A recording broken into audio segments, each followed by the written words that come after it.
न्याय करने वालों का अन्याय, आदमी को आत्महत्या के लिए किया मजबूर। कोर्ट केस में पति को फंसाया, बार बार कोर्ट के चक्कर कटवाए, पति से 3 करोड़ रुपए की मांग की, बच्चों से भी किया दूर। क्या कोई पति अपने ससुराल वालों और कोर्ट कचहरी के टॉर्चर से इतना दुखी और लाचार हो सकता है कि वो आत्महत्या जैसा कठोर कदम उठा ले और उसके पास जीने का कोई रास्ता ही नहीं बचे?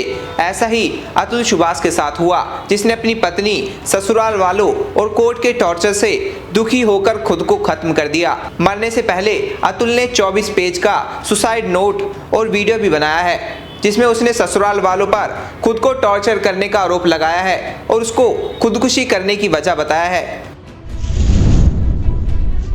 अतुल सुभाष की आत्महत्या से न सिर्फ बेंगलुरु बल्कि पूरे देश में हलचल मच गई है। इस घटना से फिर से इस बहस को हवा मिल गई है कि किस तरह से कानूनी खामियों का फायदा उठाकर पत्नी और ससुराल वाले पति को सताते रहे।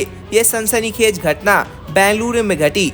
बताया जाता है कि जौनपुर के रहने वाले अतुल सुभाष को उसकी पत्नी और ससुराल वाले कानून की मदद लेकर टॉर्चर कर रहे थे और 3 करोड़ रुपए देने की डिमांड भी कर रहे थे। साथ ही वो उसके बच्चे से भी उसको मिलने नहीं दे रहे थे। इससे अतुल सुभाष बेहद परेशान थे। ससुराल वालों ने उस पर झूठे केस कर रखे थे और वो कोर्ट के चक्कर लगा कर थक गए थे। अतुल सुभाष बेंगलुरु में एक सॉफ्टवेयर कंपनी में अच्छी पोस्ट पर थे और उसकी अच्छी खासी कमाई भी थी, लेकिन उसकी पत्नी और ससुराल वालों की नज़र उसके पैसों पर थी।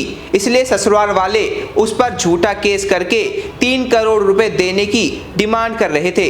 उसको बार बार कोर्ट में बुलाया जाता था, जहां जज भी उसके ससुराल वालों के साथ मिले हुए थे।